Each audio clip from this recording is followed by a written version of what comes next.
स्वागत है आपका हमारे YouTube चैनल जहर और जिंदगी पर, जहां हम लाते हैं भारत की उन सच्ची और डरावनी कहानियों को जिनके बारे में लोग सुनना तो चाहते हैं लेकिन अकेले सुनने की हिम्मत नहीं करते। रात का अंधेरा गहरा था और राजस्थान के बीकानेर के पास रेगिस्तानी इलाके में सन्नाटा पसरा हुआ था। सितंबर की ठंडी हवा रेत को उड़ा रही थी और आसमान में चांद बादलों के पीछे छिपा हुआ था। विक्रम सिंह, एक 34 साल का फोटोग्राफर और एडवेंचरर, अपनी चमचमाती रेंज रोवर में एक सुनसान हाईवे पर ड्राइव कर रहा था। वह जुनेजा हवेली की तस्वीरें लेने जा रहा था, एक ऐसी हवेली जिसके बारे में गांव वाले फुसफुसाते थे कि वह शापित है। विक्रम को ऐसी जगहों का रोमांच हमेशा से पसंद था। उसका DSLR कैमरा, ट्राइपॉड, लैपटॉप और एक छोटा बैकपैक पीछे की सीट पर रखा था। रेडियो पर सिग्नल नहीं आ रहा था, सिर्फ खरखराहट की आवाज गूंज रही थी। ये जगह सचमुच भूतिया लगती है, उसने हंसते हुए खुद से कहा, लेकिन उसकी आवाज में हल्का सा तनाव था। हाईवे से एक कच्चा, धूल भरा रास्ता हवेली की ओर जाता था। जैसे ही विक्रम ने गाड़ी मोड़ी, हवा अचानक ठंडी हो गई। उसने अपनी जैकेट की जिप ऊपर खींची। दूर रेगिस्तान में जुनेजा हवेली का साया उभरा, एक विशाल जीर्ण शीर्ण ढांचा जिसकी दीवारें रेत से ढकी थीं और खिड़कियां टूटी हुई थीं। हवेली का मुख्य द्वार लकड़ी और लोहे का था, पुराना और जंग खाया, जिस पर एक भारी ताला लटक रहा था, लेकिन ताला खुला हुआ था, जैसे किसी ने पहले से उसे तोड़ दिया हो। विक्रम ने गाड़ी रोकी और बाहर निकला। रेत उसके जूतों में घुस रही थी और हवा में एक अजीब सी सिसकारी थी, जैसे कोई फुसफुसा रहा हो। विक्रम ने अपने कैमरे से हवेली की कुछ तस्वीरें लीं। उसकी फ्लैश की रोशनी हवेली की दीवारों पर नाच रही थी, जिससे छायाएं और डरावनी लग रही थीं। उसने हवेली के मुख्य द्वार को धक्का दिया। दरवाजा चरमराया और धीरे से खुल गया। अंदर का माहौल भारी था, जैसे हवा में कोई अनदेखा वजन हो। धूल भरे फर्श पर उसके जूतों के निशान बन रहे थे। हॉल में पुरानी पेंटिंग्स टंगी थीं, जिनमें जुनेजा परिवार के लोग थे, गंभीर चेहरों वाले पुरुष और आभूषणों से लदी औरतें। एक पेंटिंग ने उसका ध्यान खींचा। उसमें एक औरत थी, लंबी, सुंदर, लाल लहंगे में, जिसके गहरे काले बाल और आंखें इतनी गहरी थीं कि विक्रम की नजरें ठहर गईं। कौन थी ये? उसने बड़बड़ाया। तभी एक ठंडी हवा का झोंका आया और पेंटिंग की आंखें एक पल के लिए चमकती हुई लगीं। विक्रम ने अपने कंधे झटके। बस हवा होगी, उसने खुद को तसल्ली दी, लेकिन उसका दिल तेजी से धड़क रहा था। उसने हॉल में एक पुराना लकड़ी का सोफा देखा, जिस पर धूल की मोटी परत जमी थी। उसने अपनी चादर बिछाई और रात रुकने का फैसला किया। रात की तस्वीरें ज्यादा ड्रामेटिक होंगी, उसने सोचा। उसने अपनी लालटेन जलाई और कैमरा सेट किया, लेकिन हवेली की दीवारें उसे घूर रही थीं, जैसे कोई उसे देख रहा हो। विक्रम ने हवेली के हॉल में अपना कैमरा ट्राइपॉड पर सेट किया। उसका प्लान था कि वह रात में हवेली की तस्वीरें लेगा, क्योंकि अंधेरे में उसका रहस्यमयी माहौल और उभर कर आएगा। उसने अपनी लालटेन को हॉल के बीच में रखा, जिसकी मध्यम रोशनी दीवारों पर नाच रही थी। बाहर रेगिस्तान में कुत्तों की भौंकने की आवाज आ रही थी, लेकिन हवेली के अंदर सन्नाटा गहरा था। विक्रम ने अपने बैकपैक से एक पानी की बोतल निकाली और सोफे पर बैठ गया। उसने अपने लैपटॉप पर कुछ पुरानी तस्वीरें चेक कीं, जो उसने दिन में ली थीं। हर तस्वीर में हवेली की दीवारें और टूटी खिड़कियां और डरावनी लग रही थीं, लेकिन एक तस्वीर में कुछ अजीब था। पेंटिंग वाली औरत के पीछे एक धुंधला साया था, जो उसने नोटिस नहीं किया था। रात गहराने लगी। घड़ी में 12 बज चुके थे। विक्रम ने अपने कैमरे से कुछ नाइट शॉट्स लिए। तभी उसे एक हल्की सी सिसकारी सुनाई दी, दबी हुई लेकिन साफ। वह रुक गया। हवा होगी, उसने सोचा, लेकिन सिसकारी फिर से आई, इस बार करीब, जैसे कोई औरत दर्द में हो। कौन है? उसने जोर से पुकारा। उसकी आवाज हॉल में गूंज गई। जवाब में एक औरत की हंसी आई, मधुर, मोहक, लेकिन कहीं न कहीं ठंडी। विक्रम की रीढ़ में सिहरन दौड़ गई। उसने अपनी टॉर्च जलाई और हॉल की ओर गया। हॉल के एक कोने में लालटेन की मध्यम रोशनी में एक औरत खड़ी थी। वह लाल लहंगे में थी, ठीक वही जो पेंटिंग में थी। उसका चेहरा गोरा था, होंठ लाल और आंखें इतनी गहरी कि उनमें डूब जाने का मन करता था। उसके लंबे काले बाल हवा में लहरा रहे थे, हालांकि हवेली में कोई हवा नहीं थी।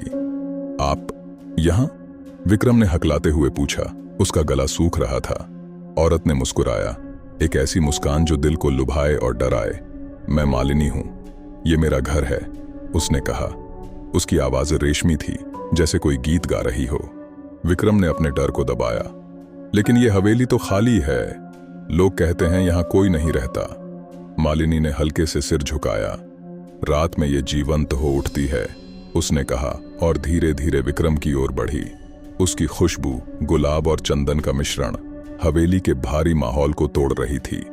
विक्रम का मन उसकी ओर खींच रहा था। मालिनी ने उसका कंधा छुआ। उसकी उंगलियां ठंडी थीं, लेकिन स्पर्श में एक गर्मी थी। तुम बहुत बोल्ड हो जो यहां आए, उसने फुसफुसाया। विक्रम ने उसकी कमर पकड़ी। तुम बहुत खूबसूरत हो, उसने कहा। उसकी आवाज में मस्ती थी। मालिनी ने उसे चूमा, एक गहरा पैशनेट किस। उसके होंठ गर्म थे और शरीर मुलायम। विक्रम ने उसके लहंगे का पल्लू खींचा।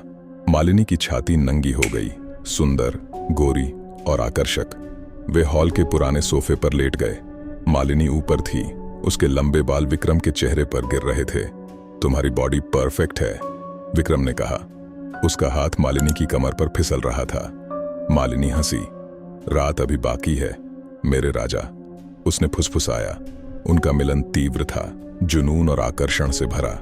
मालिनी की सांसें तेज थीं और उसकी आंखें चमक रही थीं, एक अजीब सी चमक। उनका मिलन रात भर चला। मालिनी ने विक्रम के गले पर हल्का सा काटा, दर्द भरा लेकिन मजेदार। विक्रम ने उसकी ओर देखा। उसकी आंखें अब और गहरी लग रही थीं, जैसे कोई रहस्य छिपा हो। तुम सचमुच कौन हो, उसने पूछा। उसकी आवाज में हल्का सा डर था। मालिनी ने मुस्कुराया, लेकिन जवाब नहीं दिया। वह धीरे से उठी और हॉल के अंधेरे में गायब हो गई। विक्रम ने उसे पुकारा, मालिनी, लेकिन सिर्फ उसकी हंसी की गूंज लौटी। विक्रम का सिर चकराने लगा। उसने अपने गले पर हाथ फेरा। वह काटने का निशान था और हल्का सा खून रिस रहा था। उसका शरीर भारी हो रहा था, जैसे कोई उसकी ताकत चूस रहा हो। उसने लालटेन उठाई और हवेली में तलाश शुरू की। हॉल से एक गलियारा ऊपर की मंजिल की ओर जाता था। सीढ़ियां पुरानी थीं, हर कदम पर चरमराहट हो रही थी। ऊपर एक कमरा था जिसका दरवाजा आधा खुला था। अंदर एक पुरानी मेज पर एक डायरी पड़ी थी, धूल से ढकी। विक्रम ने डायरी खोली। उसमें लिखा था कि मालिनी जुनेजा हवेली की आखिरी मालकिन 100 साल पहले मर चुकी थी। वह एक खूबसूरत औरत थी जिसे एक प्रेमी ने धोखा दिया था। उसने उसे हवेली में बुलाया और फिर आत्महत्या कर ली, लेकिन उसकी आत्मा हवेली में कैद हो गई। डायरी में लिखा था कि मालिनी एक सक्सुबस बन गई थी, एक ऐसी आत्मा जो पुरुषों को लुभाती थी, उनके साथ शारीरिक संबंध बनाती थी और उनका जीवन चूस लेती थी। आखिरी पन्ने पर लिखा था, वह हर रात लौटती है और जो उससे प्यार करता है वह उसका शिकार बनता है। विक्रम का दिल जोर से धड़कने लगा। उसने अपनी तस्वीरें चेक की। हर तस्वीर में मालिनी थी, कभी हॉल में, कभी सीढ़ियों पर, लेकिन उसका चेहरा धुंधला था, जैसे कोई छाया। उसने हवेली छोड़ने का फैसला किया। वह हॉल की ओर भागा, लेकिन मुख्य दरवाजा बंद था। उसने जोर से धक्का दिया, लेकिन वह नहीं खुला। तभी उसे फिर से मालिनी की हंसी सुनाई दी, इस बार ठंडी और डरावनी। विक्रम ने दरवाजा तोड़ने की कोशिश की, लेकिन वह पत्थर की तरह अटल था। उसने अपनी टॉर्च जलाई और हवेली के गलियारों में भागा। दीवारों पर जुनेजा परिवार की पेंटिंग्स थीं और हर पेंटिंग में मालिनी की आंखें उसे घूर रही थीं। गलियारे में ठंडी हवा चल रही थी और सिसकारियां अब तेज हो रही थीं। विक्रम एक पुराने हथियारों के कमरे में पहुंचा। वहां एक दीवार पर तलवारें टंगी थीं। उसने एक तलवार उठाई। उसका हाथ कांप रहा था। तभी मालिनी फिर से प्रकट हुई। वह हॉल के बीच में खड़ी थी। उसका लहंगा हवा में लहरा रहा था। उसकी आंखें अब लाल थीं और चेहरा पीला, जैसे कोई मृत शरीर।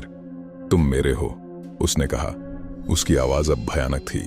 विक्रम ने तलवार उठाई और उस पर वार किया। तलवार हवा में से गुजर गई और मालिनी गायब हो गई। उसकी हंसी गलियारों में गूंज रही थी। विक्रम ने सीढ़ियां चढ़ी, एक और कमरे में गया। वहां एक पुराना दर्पण था। दर्पण में उसने अपनी परछाई देखी। उसका चेहरा पीला था। और गले का निशान अब और गहरा। दर्पण में मालिनी की परछाई भी थी, जो मुस्कुरा रही थी। विक्रम ने चीखते हुए दर्पण तोड़ दिया। वह बाहर की ओर भागा। आखिरकार उसने एक टूटी खिड़की देखी। उसने खिड़की तोड़ी और बाहर कूद गया। रेत में गिरते ही उसने अपनी रेंज रोवर की ओर दौड़ लगाई। उसने गाड़ी स्टार्ट की और तेजी से हाईवे की ओर भागा। लेकिन रियर व्यू मिरर में मालिनी थी, उसकी आंखें लाल और होंठों पर एक डरावनी मुस्कान। विक्रम ने चीखते हुए गाड़ी तेज की। गाड़ी एक पेड़ से टकराई और सब अंधेरा हो गया। जब विक्रम को होश आया, वह बीकानेर के एक छोटे से अस्पताल में था। उसका गला जख्मी था और शरीर कमजोर। डॉक्टर ने कहा कि उसका खून बहुत कम था, जैसे किसी ने उसे चूस लिया हो। विक्रम ने मालिनी की कहानी बताई, लेकिन कोई यकीन नहीं करता था। उसे छुट्टी मिली और वह दिल्ली लौट गया। लेकिन रातें अब डरावनी थीं। उसे हर रात मालिनी की सिसकारी सुनाई देती थी। कभी कभी वह दर्पण में उसकी परछाई देखता, मुस्कुराती हुई कहती, आओ मेरे साथ। लोग कहते हैं कि जुनेजा हवेली अब भी भटकती आत्माओं का घर है। गांव वाले रात को वहां नहीं जाते। विक्रम ने फोटोग्राफी छोड़ दी। वह अब रात को बाहर नहीं निकलता, लेकिन मालिनी की आवाज उसके साथ है, हर रात, हर साये में।